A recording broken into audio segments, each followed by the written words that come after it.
Hello friends, good morning everyone. Yesterday crude oil inventory data வந்திருந்தது.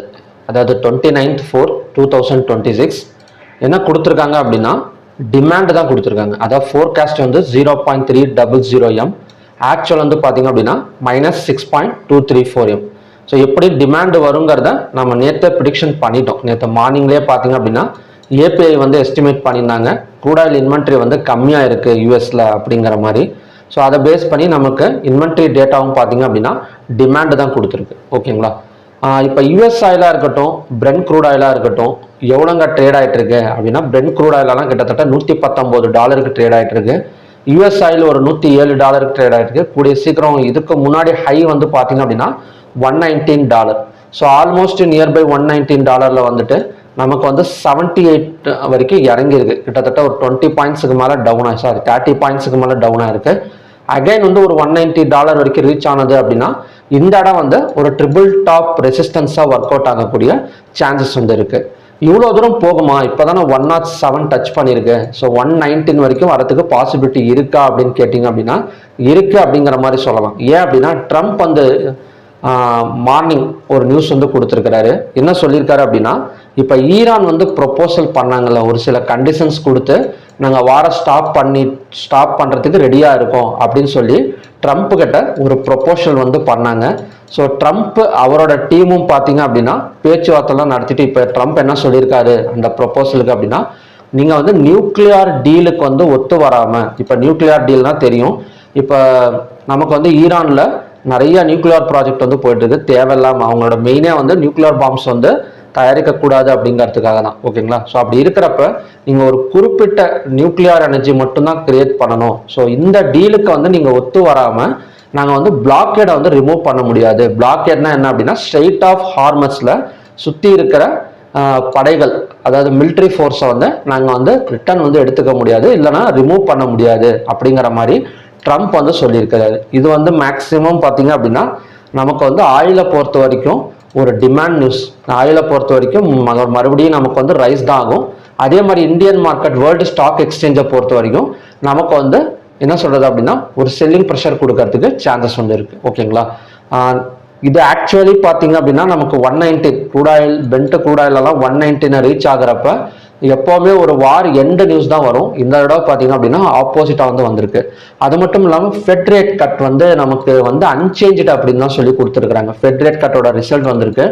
அது unchanged தான். So எதனால் அன்சேஞ்சு தான்?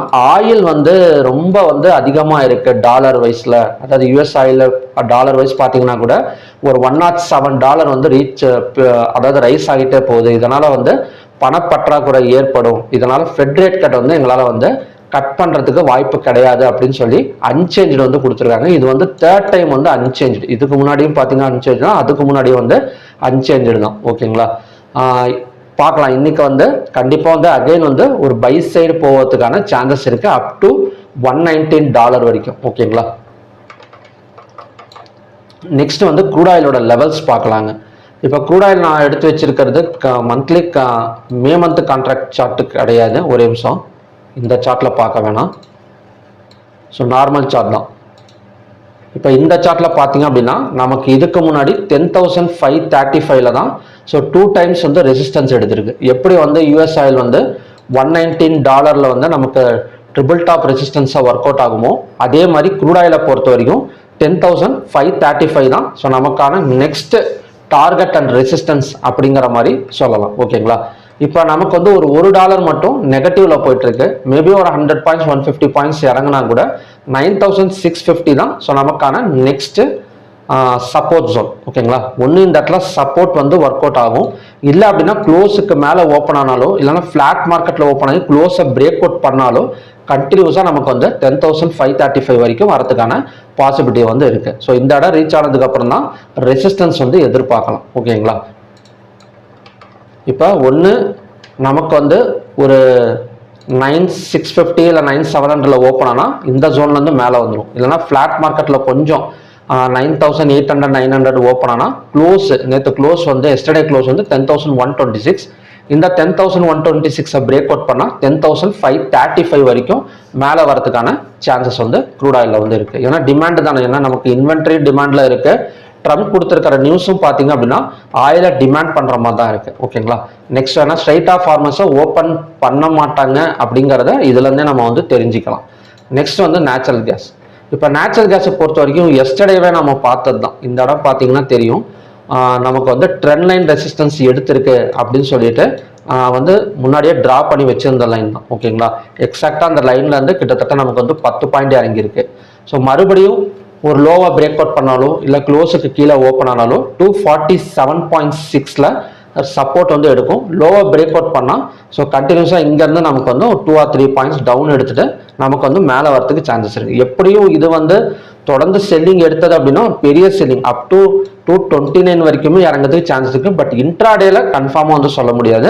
ஒரு ஸ்விங் டார்கெட்டில் வேணால் நம்ம வந்து 229.8 போகும் அப்படிங்கிற மாதிரி வேணால் ப்ரிடிக்ஷன் வந்து பண்ணலாம் நேச்சுரல் கேஸை பொறுத்த வரைக்கும். ஓகேங்களா. பட் இன்ட்ராடேவை பொறுத்த வரைக்கும் 247.6ல் ஒரு சப்போர்ட் வந்து இருக்குது. அதே மாதிரி ரெசிஸ்டன்ஸுங்கிறது 255.4. ஸோ இந்த ஜோன் தான் நமக்கு வந்து இன்னைக்கான ரெசிஸ்டன்ஸ் ஜோன். 247.6ங்கிறது இன்னைக்கான சப்போர்ட் ஜோன். ஓகே. இப்போ கோல்டு அண்ட் சில்வர்லாம் எப்படி இருக்கும் அப்படின்னா கொஞ்சம் டிமாண்டில் தான் இருக்குது. இன்னைக்கு வந்து பார்த்தீங்க அப்படின்னா $23.94 பக்கம் ரீச் மேலே தான் வந்திருக்கு. ஸோ எப்படி செல்லிங் ஆகிடும், பெரிய அளவில் வந்து என்ன சொல்ல பெரிய பாசிட்டிவ் போகுமாங்கிறது டவுட் தான். ஓகேங்களா. இப்போ கோல்டெல்லாம் எடுத்துக்கிட்டோம் அப்படின்னா இப்போ 15 மினிட்ஸ் சார்ட்டில் நமக்கு சப்போர்ட்டை டச் பண்ணிட்டு மேலே வந்திருக்கு. ஸோ எஸ்டர்டே நம்ம இந்த சப்போர்ட்டை பற்றி பேசியிருந்தோம். எக்ஸாக்டாக இந்த இடம் டச் பண்ணிட்டு ஒரு 1000 பாயிண்ட்ஸ் மேலே தான் கொடுத்துருக்கு. ஸோ ஹையாக பிரேக் அவுட் பண்ணால் இந்த கேண்டில், அதாவது நெக்லைன் இந்த இடத்துல டபுள் பாட்டம் சப்போர்ட் எடுத்திருக்கு. ஸோ இந்த நெக்லைன் அப்படின்னு சொல்லுவாங்க. இந்த நெக்லைனை பிரேக் அவுட் பண்ணால் 1,49,000. ஓகேங்களா. ஸோ 1,49,443 பிரேக் அவுட் பண்ணால் 1,50,750 வரைக்கும் வந்துட்டு அந்த இடத்துல ரெசிஸ்டன்ஸ் எடுக்கிறதுக்கு சான்சஸ் இருக்கு. நெக்ஸ்ட் வந்து சில்வர். ஸோ சில்வர் அதே மாதிரி தாங்க. சில்வர் எக்ஸாக்டாக பார்த்தீங்க அப்படின்னா ஒரு சப்போர்ட் ஜோனில் தான் நின்றுட்டு இருக்கு. ஸோ 2,38,345. ஸோ இந்த இடத்துல இதுக்கு மேலே 2,38,345க்கு மேலே ஓப்பனிங் கொடுத்தது அப்படின்னா கண்டினியூஸாக 2,47,029 வரைக்கும் வரதுக்கு சான்சஸ் இருக்கு. ஸோ நெக்ஸ்ட் ரெசிஸ்டன்ஸுங்கிறது 2,47,029. காப்பர். இப்போ காப்பர்லாம் பார்த்தீங்க அப்படின்னா பை சைட் பிரேக் அவுட்டுங்கிறது 1,277. ஓகேங்களா. இப்போதைக்கு ரெசிஸ்டன்ஸ் வேணால் சப்போர்ட் வேணால் 1,265. பை சைட் பிரேக் அவுட்டுங்கிறது 1,277. பை சைட் பிரேக் அவுட் நடந்தது அப்படின்னா எஸ்டர்டே ஹை இல்லைன்னா 1,292 வரைக்கும் வரதுக்கு சான்சஸ் இருக்குது காப்பரை பொறுத்த வரைக்கும். இப்போதைக்கு ரெசிஸ்டன்ஸ் எதுவுமே வந்து ட்ரா பண்ணல. ரெசிஸ்டன்ஸுங்கிறது அன்பிரிடிக்டபிள் தான். மூவ்மெண்ட்டை பார்த்துட்டு நம்ம ரெசிஸ்டன்ஸ் வந்து ட்ரா பண்ணிக்கலாம். ஓகேங்களா. ஸோ ஓகே ஃப்ரெண்ட்ஸ், இதுதான் பார்த்தீங்கன்னா எம்சிஎக்ஸ் கண்டிஷன்ஸ். நெக்ஸ்ட் வந்து நிஃப்டி நிஃப்டிக்கு போயிடலாம். இப்போ நமக்கு இந்த நியூஸ் வந்து எப்படி வந்து ரிஃப்ளெக்ட் ஆகும் அப்படின்னா ஒரு நெகட்டிவ் தான். இப்போ ட்ரம்ப் வந்து ஈரானோட ப்ரொபோசலை வந்து ரிஜெக்ட் பண்ணியிருக்காரு அப்படின்னா கண்டிப்பாக வந்து நமக்கு வந்து ஒரு என்ன சொல்கிறது அப்படின்னா ஒரு நெகட்டிவாக தான் ரிஃப்ளெக்ட் ஆகும். பட் நிஃப்டி இன்னைக்கு வந்து பார்த்தீங்க அப்படின்னா ஒரு 34 பாயிண்ட்ஸ் பக்கம் பாசிட்டிவ்ல வந்து ஓப்பன் ஆயிருக்கு. ஓகேங்களா. இப்போ நிஃப்டி ஒரு டெக்னிக்கல் வைஸ் பார்த்தா எப்படி இருக்கு அப்படின்னா இப்போ எஸ்டர்டேவோட க்ளோஸ் வந்து 24,119. இன்னைக்கான ஓப்பன் வந்து 24,119.5. ஓகேங்களா. So yesterday close and open வந்து சேமாக இருக்கு. இன்வெர்டட் ஹேமர் கேண்டல் க்ளோஸுக்கு மேலே ஓப்பனிங் கொடுத்துட்டா ஸோ கண்டினியூஸாக பையிங் தான் போகும். ஓகேங்களா. டெக்னிக்கல் வைஸாக பையிங் இருக்குது. பட் நியூஸ் பேஸில் வந்து செல்லிங் வந்து பாசிபிலிட்டிஸ் இருக்குது. ஸோ எப்படின்னு தெரியல, கொஞ்சம் கன்ஃபியூஷனாக தான் இருக்குது இன்னைக்கு ஓப்பனிங் வந்து. எம்எஸ்சி வேர்ல்டு இண்டெக்ஸை பார்த்தா நமக்கு வந்து செல்லிங் ஒரு 6 பாயிண்ட்ஸ் பக்கம் டவுன் ஆயிருக்கறனால ஸோ நிஃப்டி இன்னொரு 2 ஹவர்ஸ் டைம் இருக்குது. அந்த டைமில் ஒரு 50 பாயிண்ட்டோ 100 பாயிண்ட்டோ டவுன் எடுத்தது அப்படின்னா கண்டிப்பாக வந்து ஒரு செல்லிங் ப்ரெஷர் வந்து நிஃப்டி அண்ட் பேங்க் நிஃப்டி எல்லாத்துலேயுமே வந்து எதிர்பார்க்கலாம்.